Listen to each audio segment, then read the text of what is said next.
Naging parausan niya ako. Kahit ilak ko nga ang pinto, may susi siya.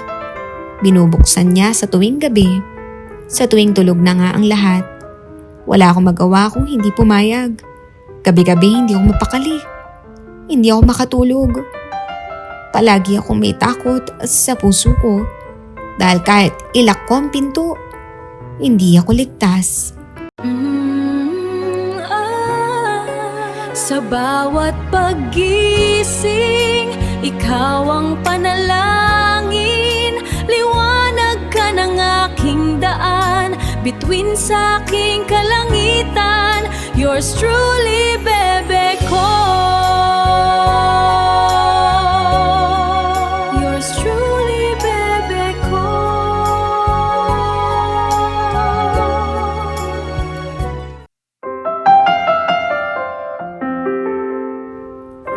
Isang mapagpalang araw sa lahat ng tagapakinig sa ating programa. Muli po tayo nagbabalik upang magbahagi ng kwentong kapupulutan ng aral ng ating mga listeners. Bago muna po ang lahat, huwag po ninyong kalilimutan mag-like, mag-share at syempre mag-subscribe sa ating channel para sa patuloy na pakikinig sa ating programa. Gusto kong ikwento sa inyong programa ang aking naging karanasan sa bansang pinanggalingan ko. Kung gaano kalupit ang tadhana sa akin nang sumabak ako sa pangingibang bansa. Mga pagsubok na akala ko noon ay hindi ko na malalampasan pa.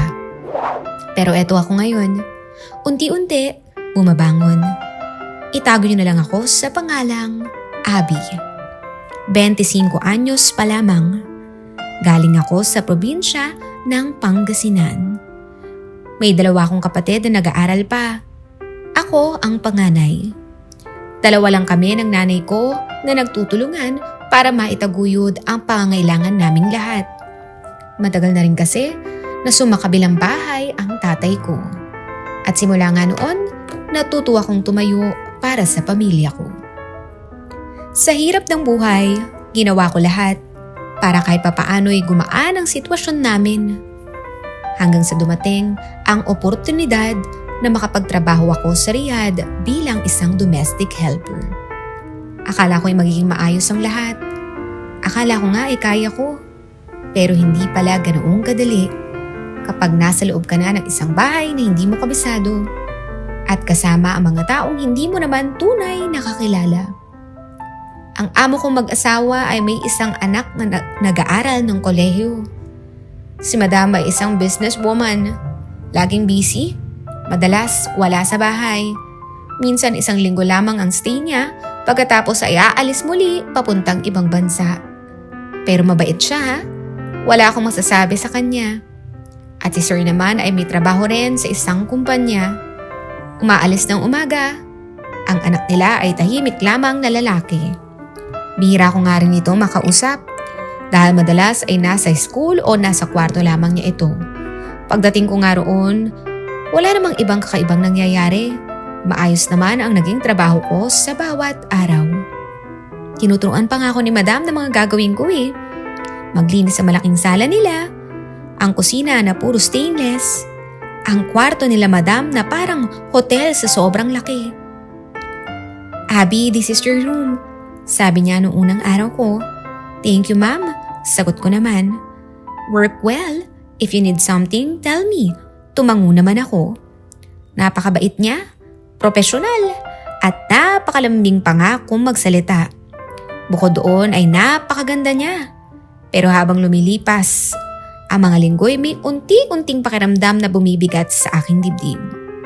Napapansin ko nga kasi ang tingin ni Sir. Hindi ko nga yun agad pinansin noong una. Baka kasi nag-iisip lang ako ng kung ano. Baka normal lamang. Pero habang naglilinis ako ng sala isang hapon, naramdaman kong may nakatitig sa akin. Paglingon ko nga noon, nandun siya sa may dining area. Hawak ang phone pero ang mga mata niya ay nasa akin. Hindi siya umiwas ang tingin nang tumingin ako sa kanya. Bigla tuloy akong nailang. Abby? Tawag niya. Yes sir? Come here. Lumapit ako pero may distansya.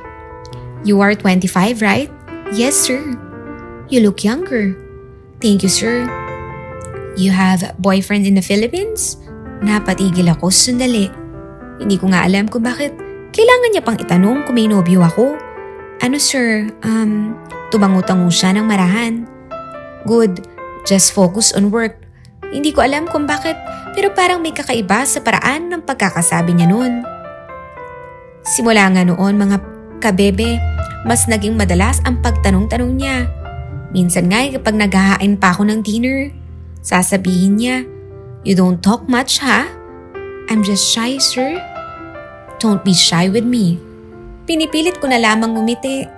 Pero sa loob-loob ko, may namumuunang ang kaba. Pinagdarasal ko noon na sana'y walang mangyari sa akin dito. Pero sa pagdaan ng mga araw kapag wala si madam, naku, lagi ko nang nararamdaman ang presensya niya. Isang gabi nga noon, umalis si madam papuntang Dubai. Kinabukasan noon habang naglilinis ako sa kusina, bigla siyang pumunta. Abby, yes sir? Sit down. Are you afraid of me? Hindi mo kailangang matakot sa akin sa Tagalog, sabi niya pa. I'm not scared sir, sagot ko naman. Kahit ramdam kong nanginginig ang mga kamay ko. Relax, I'm a good man. Tumayo na nga ako noon. Sir, I still need to clean upstairs. Umiti siya ng bahagya. Hindi ko may paliwanag ang ngiting iyon. Lumipas pa ang mga buwan. Mas naging maingat ako. Lagi kong sinisiguradong nakasara ang pintuan ng kwarto ko tuwing gabi. Hanggang isang gabi noon, may narinig akong katok. Abby, boses niya. Kinabahan agad ako noon. Sir? Open. Binuksan ko ng bahagya ang pinto. Yes, sir? Yes, sir? Why did you lock your room? I just wanted to talk to you. But it's late, sir. Nag-iba ang ekspresyon ng mukha niya nang sinabi ko yun. Open the door. Hindi ko alam kung bakit pero parang nawalan ako ng lakas na tumanggi. Nasa ibang bansa ako. Siya ang amo ko at ako ang empleyado. Natakot ako noon mga kabebe. Pagpasok niya parang biglang lumiit ang kwarto ko. Sit, sabi niya. Sir, please, if you have something to tell me, just tell me tomorrow. Tumingin siya sa akin ng napakaseryoso. Tinignan ako mula ulo hanggang paa. I like you. Parang tumigil ang mundo ko sandali. Sir, I'm here to work. I take care of you. I give you salary. Why are you afraid? Please sir, no, don't do this. Pero hindi siya nakinig. Bigla niya ako hinalikan noon. Inihiga sa kama. At sa sobrang takot ko noon ay wala na nga akong nagawa. Madaling sabihin na lumaban ka sana. Pero kapag nandun ka na sa sitwasyon, ang magagawa mo na lamang ay manginig sa takot. Hindi ko may babalik ang gabing iyon. Hindi ko rin kayang ilahad ang nangyari. Basta't ang alam ko lang noon, may bahagi ng pagkatao ko ang kinuha niya na wala sa oras. Ang pagkabirhen ko. Dahil kahit kailan, wala pang ibang lalaking nakakuha sa akin. Siya lamang.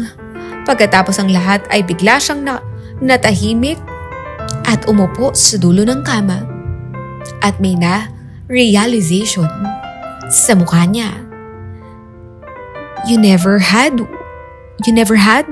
Hindi niya matapos ang sasabihin niya at inulit niya yun. Hindi ako sumagot at nakapikit lamang ako habang tumutulo ang luha ko. Bigla siyang tumayo at lumabas. Pero bumalik siya at pagbalik niya nun, may hawak na siyang sobre. Inilapag niya yun sa tabi ko. Take this. Hindi ko ginalaw yun at hindi ko rin iyon tinignan. Sabi niya, I didn't know.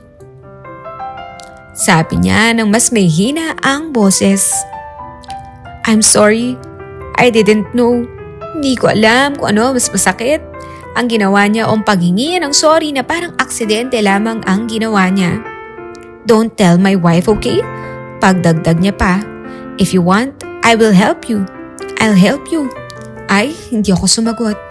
Paglabas nga niya ng kwarto ko noon, tsaka ko lang naramdaman yung bigat na nangyari. Para akong pinagsakluban noon ng langit at lupa.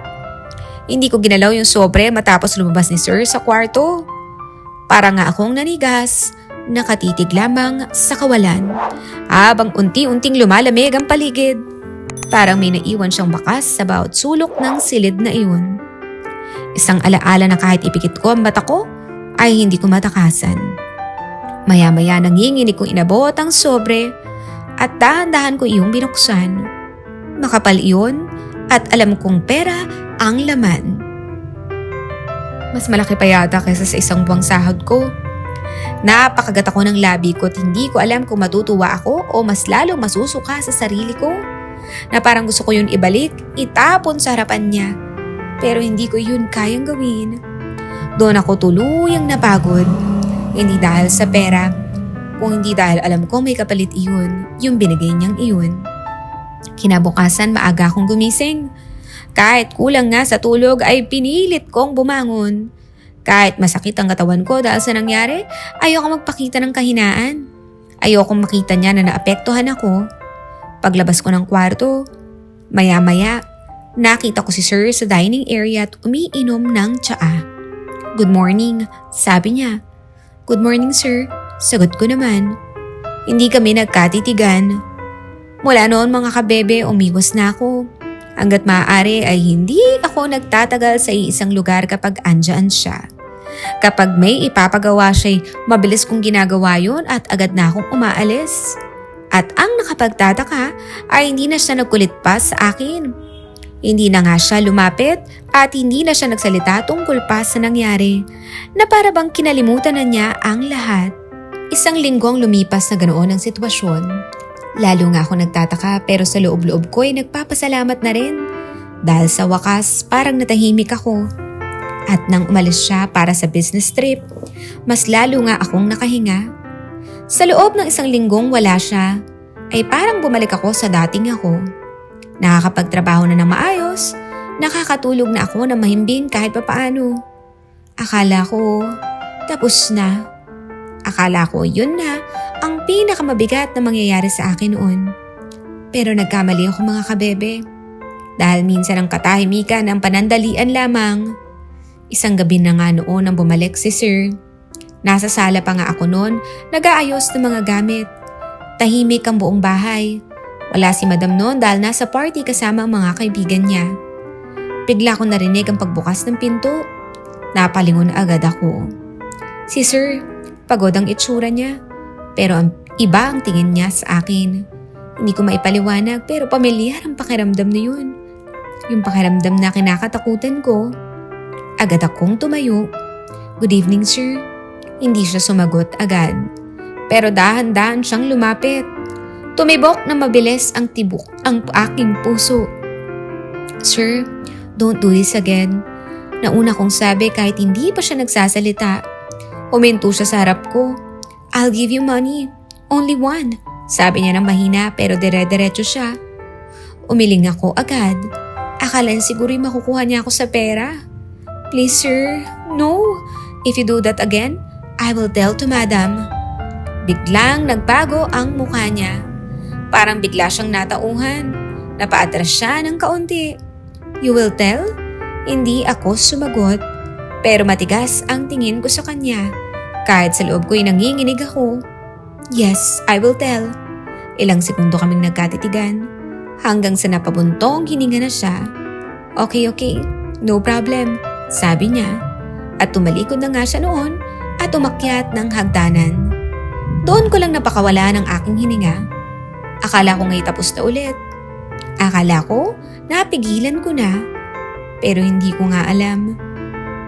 May susunod pa palang problema. Pero this time, hindi na siya. Lumipas ang mga araw. Naging tahimik na ang lahat. Normal na, hindi ako kinakausap ni Sir. Hindi ko siya pinapansin hanggat wala siyang sasabihin. Pero habang naglilinis ako ng sala, napansin ko yung anak nila sa kwarto nila. Bihira ko nga siyang makita. Tahimik lang kasi siya eh. Laging nasa silid. Pero noong araw na yun, pakiramdam ko'y may nakatitig sa akin mula sa kwartong ang iyon. At pagdaan ko nga sa hagdanan, Bigla siyang lumabas. Nagulat pa nga ako eh. Good afternoon, sir. Sabi ko pa. Pero hindi siya sumagot. Tinitigan niya ako. Ibang-iba ang tingin niya. Hindi nga tulad ng dati na parang wala lang ako. Na parang hindi ako nag-e-exist sa bahay na yun. Ngayon para pang sinusuri niya ako. You are Abby, right? Tanong niya. Sabi ko naman na yes, sir. Tumango siya. Doon ngumisi. Sorry. Bigla niyang sabi. Napatigil ako noon. Sir? Ngumiti siya ng bahagya. I saw you on CCTV. Parang binuhusan ako ng malamig na tubig. Nanlaki ang mga mata ko noon. I don't understand, sir. Sabi ko. And then lumapit siya ng kaunti. Don't lie. Sabi niya. I saw everything. Nanghina na nga ang tuhod ko noon, mga kabebe.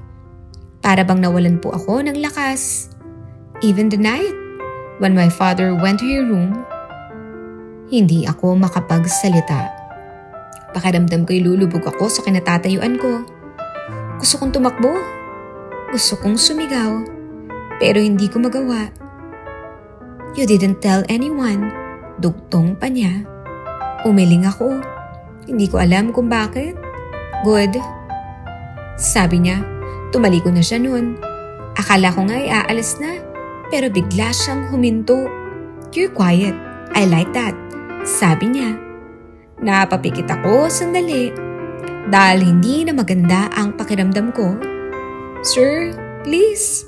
I just wanted to work here. Warap siya ulit sa akin. At doon ko nakita ang ngiti niya. Ngiting hindi ko gusto. You don't need to be scared of me, sabi niya. Parehong tono katulad ng kanyang ama. Doon ako kinabahan ng todo. Sir, please. Lumapit siya ng kaunti. Relax, sabi niya. I'm not like my father.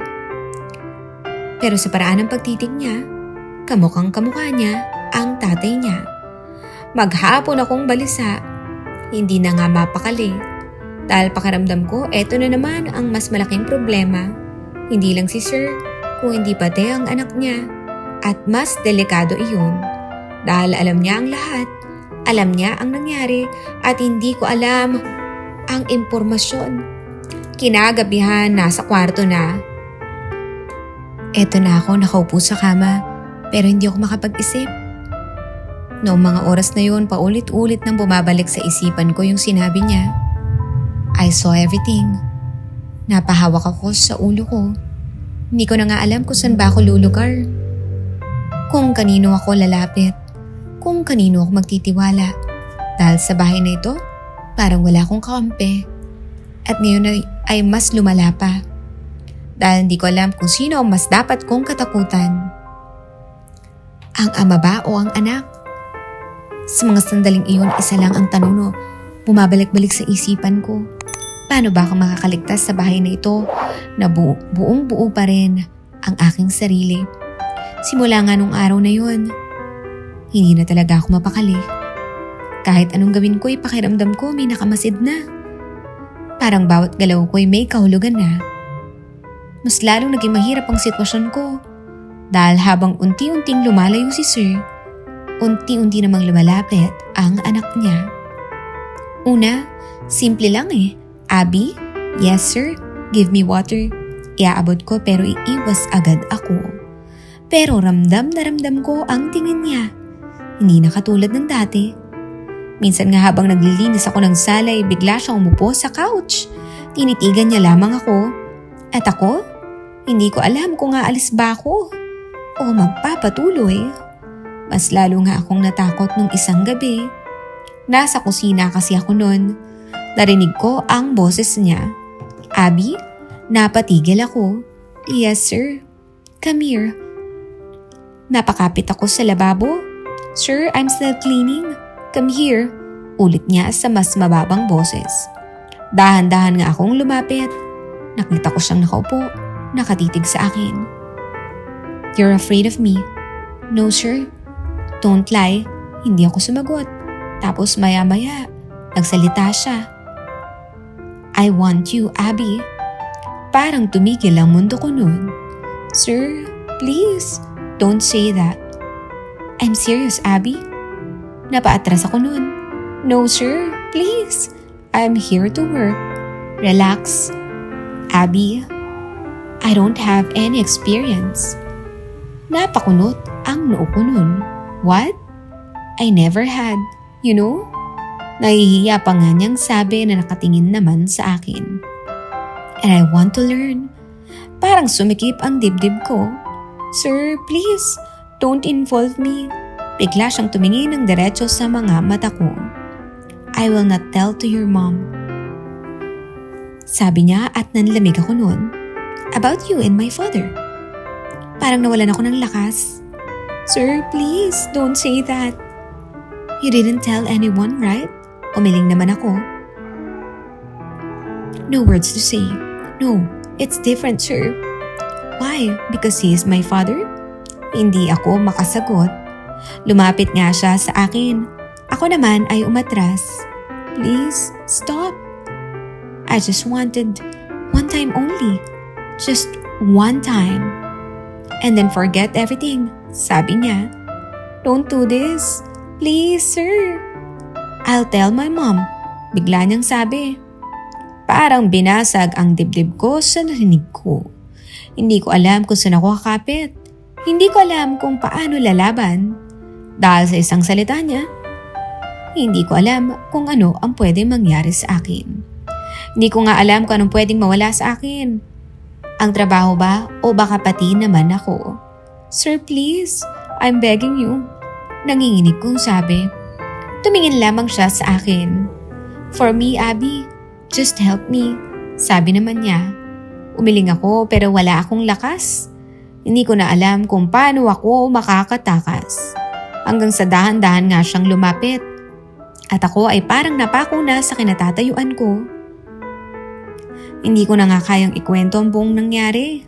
Ang alam ko lamang, pakiramdam ko, unti-unti akong nasira. Hindi na nga ako yung dating Abby. Na matatag at sa bawat araw na lumilipas, mas lalo akong natuturog. Pagkatapos ng lahat, umupo lang siya sa gilid na para bang walang nangyari sa amin. I told you, Abby, I won't tell. Sabi niya at hindi naman ako sumagot. Nakatitig lamang ako sa sahig. I'm not a bad person, Abby. Dagdag niya. Pero sa loob ko parang gusto kong sabihin na anong palagay mo sa sarili mo? Mabait? Makatarungan bang ginawa niyo sa akin? Pero hindi ko magawa. Lumipas ang mga araw. Mas naging tahimik ako. Mas naging maingat. Pero hindi na nga nawala ang takot sa dibdib ko. Hindi na nawala ang bigat. Hanggang sa unti-unting napansin ni Madam, isang umaga noon. Abby? Yes, ma'am? Are you okay? Napatingin naman ako sa kanya. Hindi ko nga alam kung sasabihin ko ba ang totoo. I'm okay, ma'am. She looked at me carefully. You look so tired. Just work, ma'am. Wala na siyang sinabi noon, pero ramdam kong may napapansin na siya sa akin. Sa buong araw ay wala akong ibang nararamdaman kung hindi takot. Takot sa mag-ama. Gabi na nga noon, mag-isa na naman ako sa kwarto, nakaupo sa gilid ng kama. Pero ang isip ko'y magulong-magulo. Nakahawak ako sa dibdib ko. Hindi ko na kaya. Hindi ko na alam kung paano ko haharapin ang bawat araw sa bahay na ito. Dahil hindi lang isa kung hindi dalawa, pareho silang may hawak sa akin. Isang desisyon na lamang ang natitira. Mananatili ba ako at mananahimik? O lalaban ako? Kahit kapalit nito ang lahat. Sa puntong yun, isa lamang ang alam ko. Kung hindi pa ako kilos ay tuluyan na nga akong mawawala sa aking sarili. O lalaban ako? Kahit kapalit nito ang lahat. Sa puntong yun, isa lang ang alam ko. Kung hindi pa ako kilos, tuluyan na akong mawawala sa sarili ko. Unti-unti akong naghina. Sa pagdaan ng mga araw, hindi lang ang katawan ko, kung hindi pati na rin ang loob ko. Sa bawat araw na nararamdaman kong parang nawawala na ako, hindi na ako yung Abby masiglang-masigla noong bagong dating. Isang matatag na babae at masipag na may pangarap para sa pamilya. Ngayon, Napakatahimik ko. Wala nang gana. Minsan kahit simpleng trabaho ay nahihirapan akong tapusin. Hindi dahil hindi ko kaya, kung hindi dahil wala na akong lakas. Emotionally, pagod na ako. At ang mas masakit pa mga kabebe, akala ko isang beses lang iyon mangyayari sa pagitan namin. Sa anak ng amo ko. Pero hindi talaga natapos. Dahil gabi-gabi, pinapasok niya ako sa kwarto ko. Akala ko'y sabi niya isang beses lamang. Pero hindi iyon nangyari. Naging parausan niya ako. Kahit ilak ko nga ang pinto, may susi siya. Binubuksan niya sa tuwing gabi. Sa tuwing tulog na nga ang lahat. Wala akong magawa kung hindi pumayag. Gabi-gabi hindi ako mapakali. Hindi ako makatulog. Palagi akong may takot sa puso ko. Dahil kahit ilak ko ang pinto, hindi ako ligtas. Hanggang sa dumating yung araw na hindi ko na nga kinaya mga kabebe. Umaga nga noon, nasa school siya. Nasa trabaho si sir. Si madam ay nasa sala. Habang nagdidinis ako, bigla niya akong tinawag. Abby? Yes ma'am? Come here. Lumapit ako, pero hindi ako makatingin ng diretso sa kanya. At napansin niya yun agad. Look at me. Sabi niya. Dahan-dahan akong tumingin. At doon ko nakita ang pag-aalala sa mukha niya. You look pale. Are you sick? Sabi niya. I'm okay, ma'am. No, you're not okay. Umiiling niyang sabi. Tahimik ako noon. Hindi ko alam kung sasabihin ko ba. Kung ito na ba yung pagkakataon ko. Pero natatakot ako eh. Natatakot ako sa pwede niya maging reaksyon. Pero kung hindi ko isusugal, ano ang mangyayari sa akin? Pagod na nga ako. Abby, sabi niya ulit. Mas malambing ang boses. Tell me, do you have a problem? Hindi ko na napigilan ang sarili ko noon. Biglang tumulo ang luha ko. Ma'am? Lumapit siya agad. What happened? Napaupo ako. Hindi ko na kayang pigilan. I can't take it anymore, ma'am. Bigla na siyang kinabahan. What do you mean? Tell me, are you okay? Nanginginig ang kamay ko. Please. Hinawakan ko yung braso niya. Please, help me, madam. Help me, madam. What happened, Abby? At doon, lahat ng tinatago ko, lahat ng lihim ko ay nilabas ko. Ma'am, I'm sorry. Sorry for what? I didn't tell you. Tell me what? Huminga ako ng malalim. At first, I was so scared. Scared of what, Abby? Hanggang sa hindi ko na nga kinaya. It's sir. Napatayo siya. Nung binanggit ko ang pangalan ni sir. What about him? Ma'am, one night, he went to my room. Nanlaki ang mga mata niya. What? Hindi ako makatingin. I tried to say no, but I was so scared. Abby, what are you saying? Naiyak na nga ako ng tuluyan. He hurt me. He hurt me. Tumahimik ang buong sala na parang tumigil ang mundo. What did you say? Sir, did something wrong to me? Hindi na nga siya nakapagsalita pa. Halos hindi siya makapaniwala sa mga sinasabi ko. At natatakot ako kasi baka hindi niya ako paniwalaan. And not just him. Bigla siyang tumingin sa akin. What do you mean? What do you mean it's not just him? Nanginginig ang boses ko. What did you say? No, no Abby. No Abby. He saw it on CCTV. Napahawak siya sa ulunan niya. And you use it to threaten me. Bigla na siyang napaupo. Hindi niya nga matanggap. This is not possible. I'm sorry, ma'am. No, don't say sorry, Abby. Sigaw niya. You did nothing wrong. Napapaiyak na nga siya noon. Pareho kaming umiiyak. I trusted you. Sabi niya na nanginginig ang boses. Help me please, ma'am. Uminga siya ng malalim. Stay here. Tumayo siya. At mabilis siyang pumunta sa control room. Ilang minutong parang oras sa akin ay bumalik siya. Iba na nga ang mukha niya. Galit na galit at punong-puno ng sakit. Nanghina ako nun. I saw it. Napaupo siya sa harapan ko. I'm so sorry, Abby. Umiling ako.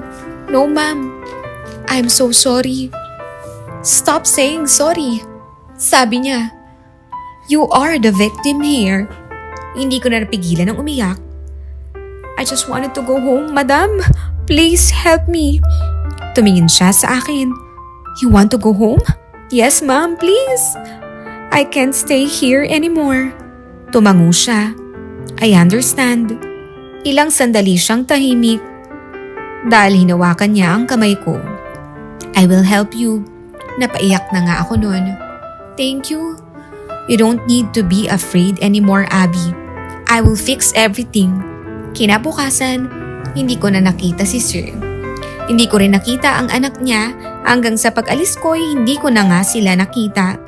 Hindi ko alam kung ano ang nangyari basta't alam ko lang ay pinaglaban ako ni Madam. Inasikaso niya ang lahat. Ticket, papers, clearance. Everything will be okay, sabi niya. Sa huling araw ko ay pinatawad niya ako. Abby? Yes, ma'am. I'm really sorry. Umiling ako. I failed you. I failed to protect you. Napaiyak kami pareho. I hope you can forgive me. I already did, ma'am. Ngumiti siya kahit may luha. Then may binigay siya sa aking envelope. Mas makapal pa sa unan. Tama kayong nang narinig. Sabi ni Madam, I take this.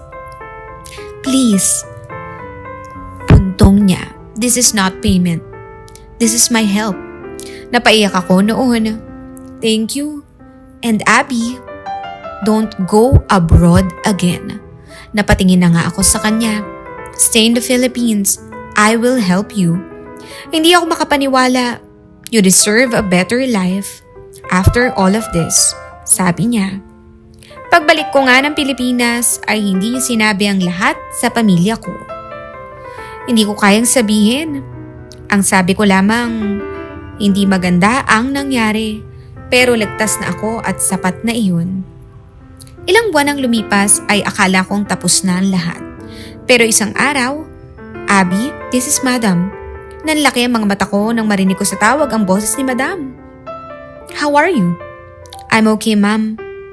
I said something for you. For your family.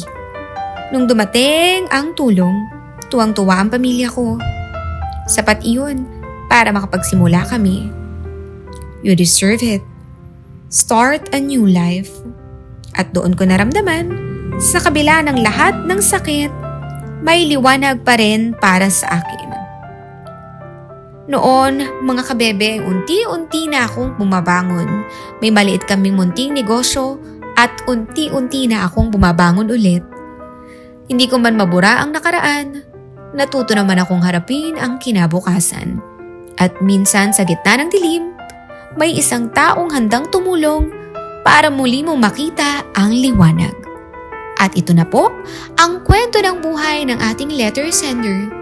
At siya ay si Abby. Hindi niya tunay na pagkakakilanlan at ito ang kanyang OFW story. Sa bawat paggising, ikaw ang panalangin. Liwanag ka ng aking daan, bituin sa aking kalangitan. Yours truly, bebe ko.